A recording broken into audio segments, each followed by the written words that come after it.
Welcome to the podcast, Let the Prophet Speak. Today we are studying Jeremiah, that's Yirmiyahu, 8b. This is the second half of chapter 8. Excuse me. This is Saul Weinreb, the host for your podcast. And we're going to be starting today from verse 13. Which is, we left off at the end of 12. Now, this chapter is maybe familiar to some of you as the portion of the prophets, the Haftorah that is read on Tisha B'Av, on the 9th day of the Hebrew month of Av. For those that aren't familiar, that is a holiday which commemorates the destruction of the temple. It's a sad, fast day. It's a day of mourning, a day of crying over tragedy and mourning over tragedy. The mood of this chapter is the mood of a lamentation, and it's Yirmiyahu almost looking to the future, the aftermath of the destruction that he is now predicting, the destruction that he's predicting because the people refuse to mend their ways, and crying about it. So this is not going to be a very pleasant in terms of the mood. It's the opposite of pleasant, but there's a lot of deep, important metaphors and a lot we should learn from what Jeremiah is going to teach us in this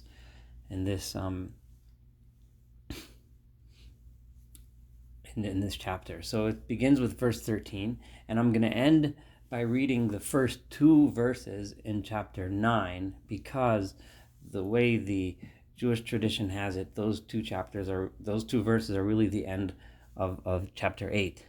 So, and we're not going to complete the entire portion that is read on the 9th day of Av in the synagogue. We'll complete that as we do chapter 9 because it's kind of long. So we'll only be doing part of it. So again, Jeremiah 8, verse 13. Asof asifim. This starts with two words. These two words can they be variously translated as I will make an end of them. In other words, I will kill them, or I will destroy them. Asof also means to gather. Now, this phrase, Asof asifim, comes in many different places among the prophets, and I'm going to mention a few so we can get an idea of the power of these words.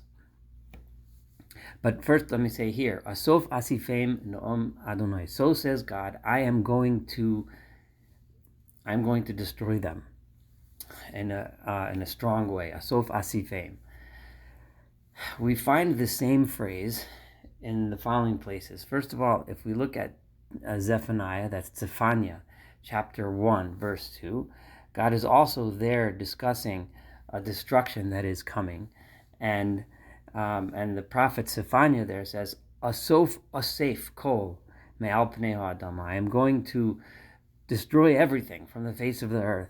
The Zephaniah there goes on and qualifies that I'm going to destroy the animals, the people, but then it zeroes in on the people of Israel and Yehuda, and says, I will destroy them as they are the sinners.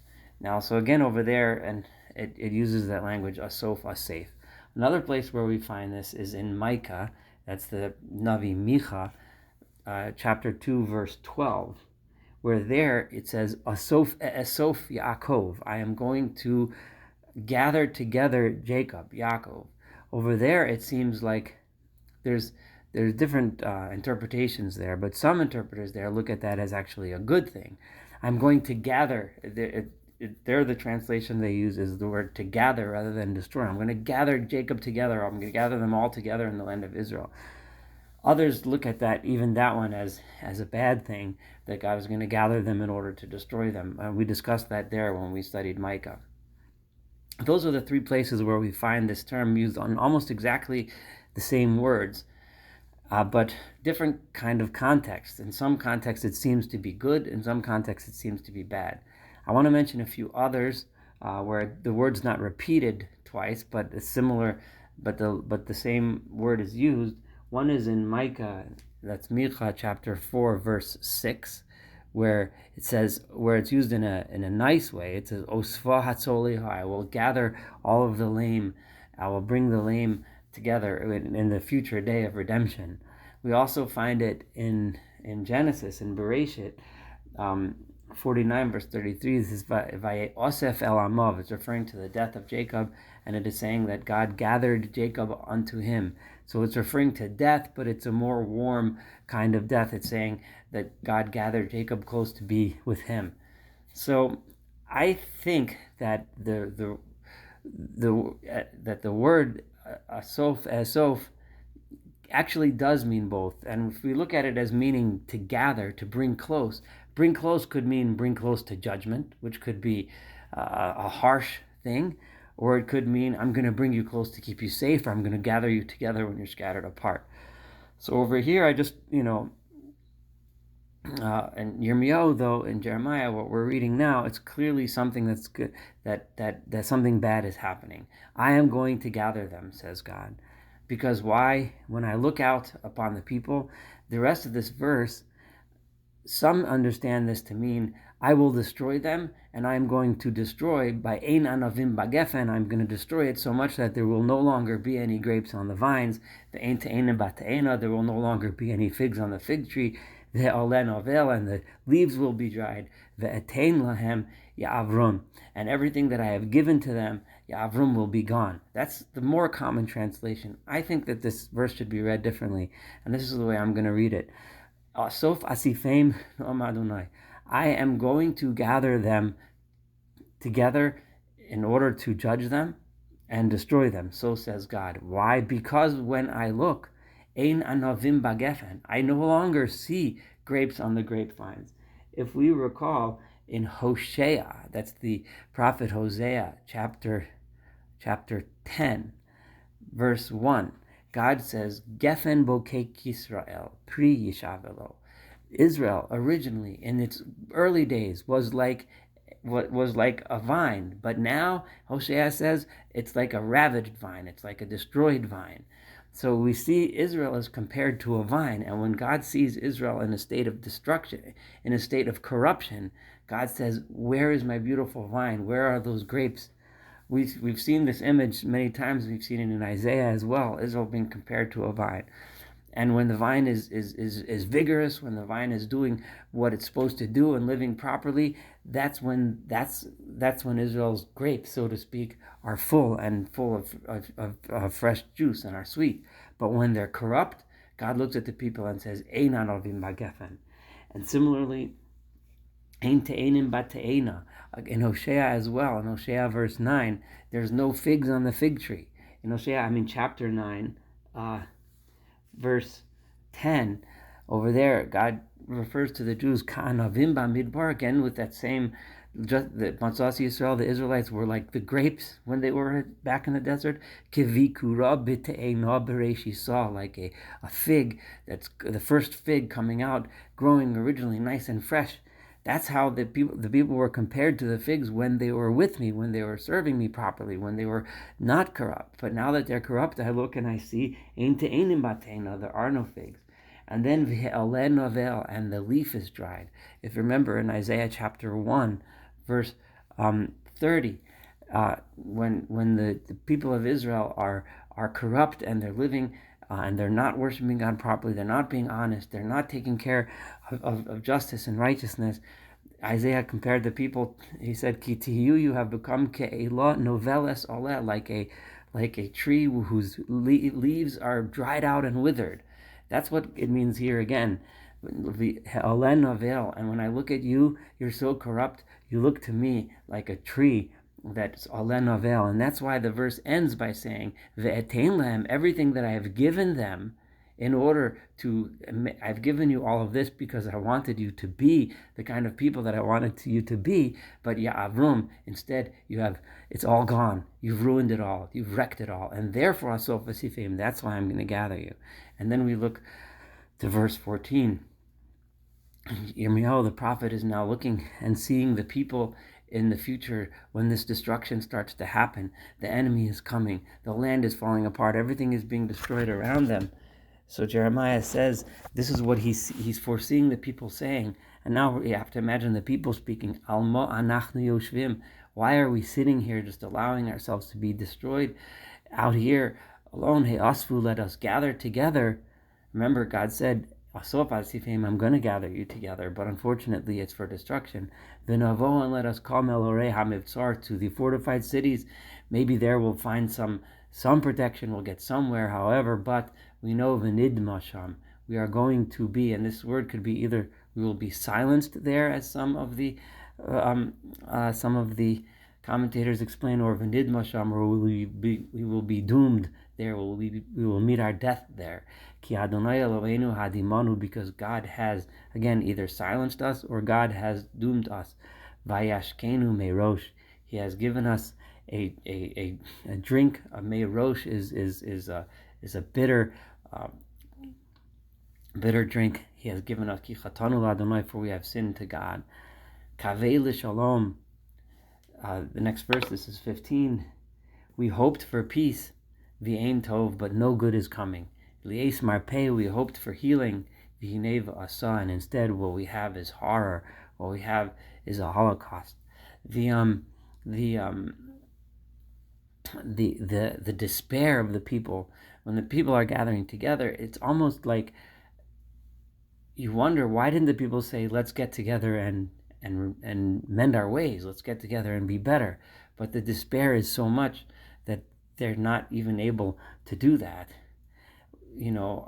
They just feel like all is lost, rather than think that maybe they can salvage something.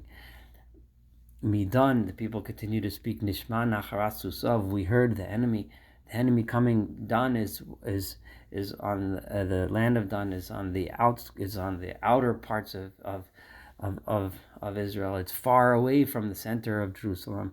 But as the enemy came, they were so powerful, so many horses and chariots and so on, that even when they were there, we were already able to hear Nishma nacharat susav. We were able to hear the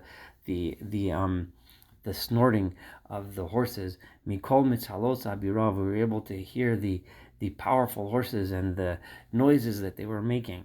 Ro'ashachal aretz, and the land was already trembling. We were able to feel it from far away. Vayavo, and they came, vayachlu eretz u'maloah, and they destroyed the entire land and everything that's in it. They destroyed the cities, v'yoshveva, and all of the people that dwelled in the cities. Now, this is the people speaking, but the next verse, now God is speaking through the prophet. Ki hineni mishaleach bachem, because I am going to send against you nechashim tzifonim, poisonous snakes, asher ein lahem lachash, that you cannot charm them with incantations. You can't stop these snakes. Nishu eschem, they will bite them. No'om Adonai, so says God. Mavli, this, now we go to verse 18 here, and this is now the prophet mourning. The prophet sees the destruction. The destruction has happened. Obviously, it's not actually happening. Chronologically, he's saying this before the destruction happens, but he is stating that it is. He's viewing the future, so to speak. He's mourning over what he sees in his vision, and he says, "Mavligisi ale yagon." This word "mavligisi" is a little bit hard to translate. I am going to translate it as follows. While I try to be strong, when worry is upon me, it doesn't work, because alai libi davoi, because my heart within me is so full of despair. Okay, so mavligisi ale yagon. Mavligisi is an attempt. Is my attempt to be strong, my attempt to seek comfort, while ale yagon, while the worry and anxiety and terror is upon me. It doesn't help, because because my heart is so full of despair. Hine kol shav'as basami. What is it that I'm so despaired of? What do I hear? Says the prophet. I hear the sound of the cry of my nation, my beautiful nation. Me'eretz merchakim, from faraway lands, because they have been exiled. Hadonai ein b'tzion. What are they crying? Is God no longer in Zion? Im Malkain Ba, is the king of the people no longer there? It's like the people are asking this as a question. Why couldn't we be saved? Where was God? Where's the king? And then God answers, why are you asking these questions? Of course God was in Zion, but you made me angry with your idols, with your nonsense, with your havle nechar, your foreign foolishness. Something that's hevel is nothingness, foolishness. Avar kotzir, again, this verse 20, the prophet is crying, Avar kotzir, kala koyetz, the season of harvest is gone, the summer is gone. In other words, the seasons are passing, and we're stuck here in exile. Remember, this is the prophet talking about the future exile. Anachnu lo noshanu, we still have not been saved. Al shever bas hami hashbarti, because of the disaster that occurred to my beautiful nation. Bas ami it literally means the daughter of my nation. I'm translating it as my beautiful nation or my beloved nation. Hashbarti, I have been destroyed, because they have been destroyed, says the prophet. I have been destroyed. Kodarti shamo hechzikosni. I am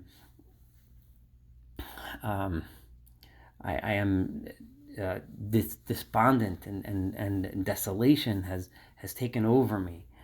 The verse 22 now, Hatzarien begilad, is there no one in Gilad that has a tzari, which is a medicine? No one has any medicine. In Rofein Sham, are there no doctors? No one is here to heal me. I'm here wandering. Is there no one here to heal me anymore? Is there no one here to heal the people? How come no one has come to heal the illness of my beautiful people? They're gone. They're lost, and they're sick, and there's no one here to save them. Mi tain roshi mayim. If only my head were water. Ve'eni mikardima, and my eyes were a spring that just poured forth in tears. That I would still continue to cry and cry and cry day and night. Et chalalei basami, over those that have died among my beautiful people, my wonderful people. It's interesting how the prophet refers to his people as Batami in a very endearing way, even though he's been criticizing and them so many times, over and over and over again. Now we're just going to do to finish this chapter, we have to read the first 2 verses of chapter 9, because they're really the end of chapter 8. Mi hitneni bamidbar milon orchim. There's a lot of different translations of this verse. I'm going to translate it as follows. If only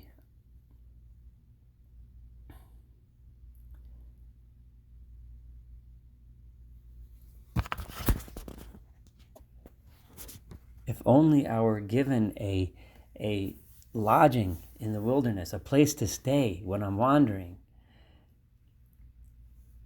I would leave my nation. I would go. If I had a place to go, I would go. I need to get away. I would leave them. Why? Now the prophet is not talking. He's not looking at the aftermath, after the destruction. He's looking at the people now. Now I would like to get away. Because they are all adulterers. They are all a group, a gathering of people who just a band or a club of rebellious ones. They are full of falsehood. They lie to each other constantly. They cheat. There's no honesty. They don't strengthen themselves and get ready in order to defend honesty and be honest, but rather they get together in order to lie and cheat. They jump from one evil to another evil. But me, God, lo yada'u, they do not know. No'am Adonai, this is what God says. So says the prophet. This will complete Jeremiah 8b, even though we did read the first 2 verses of chapter 9. Thank you for studying with me together. Looking forward to continuing Jeremiah together with you.